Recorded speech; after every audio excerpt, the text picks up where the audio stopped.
One thing I've always found fascinating, almost ironic, is the way we talk about war. Not the idea of conflict itself, but the structure we've built around it. Think about the concept of war crimes. The very existence of that phrase actually tells us something remarkable about human behavior. Listen to this. At some point, groups of people, nations, diplomats, scholars, all sat down together and carefully discussed what should and should not be allowed during war. Just think about that for a second. Think about it for a moment. Human beings collectively acknowledged that wars will happen. They assumed that armed conflict between nations is inevitable, and rather than focusing entirely on preventing war, they spent time establishing rules of how war should not be conducted. They created legal frameworks, international agreements, and codes that would punish certain behavior during war. In other words, we developed a kind of legal etiquette for violence. That raises an interesting philosophical question.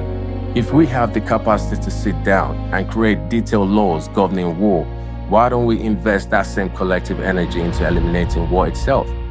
Why not design systems that punish that very act of initiating war in the first place? Instead, what we say is something different. We regulate war rather than abolish it. We manage it, we structure it, we define boundaries around it. And that's why I sometimes find the whole concept strange. When something becomes that organized, when it has rules, regulations, enforcement mechanisms, and even legal terminology, it begins to resemble something else entirely. Let's move carefully. Thank you for helping us. It starts to look less like chaos and more like a system, almost like a business. A brutal one, of course. I would like to call it savage business, ruthless and savage business. A savage enterprise, we'll call it actually. But still, it's a system with participants, rules, consequences, and incentives. That's why I sometimes hesitate to call large-scale armed conflict war in the traditional sense, because what we often see is not simply spontaneous violence, but structured conflict operating within an established framework. Real war, in a deeper sense, might actually be something far quieter. It's different. War itself, the real war, begins in the mind. The real war is mental. It begins with ideas, narratives, fear, ambition, resentment, long before bullets ever flying and G's blazing.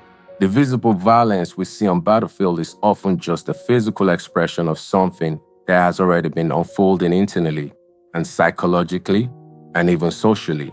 In that sense, war is often silent before it becomes loud. It can exist between families, within communities, between political groups, or even between individuals.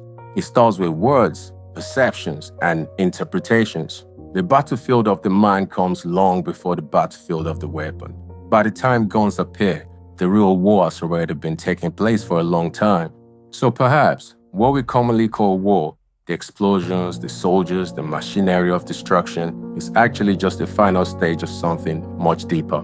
The true war is mental conflict, like I said. Everything else is simply the manifestation of that conflict in the physical world. That's my opinion, and thanks for listening. They say war is fire in the sky, smoke rising while the sirens cry. But I've been thinking deep inside,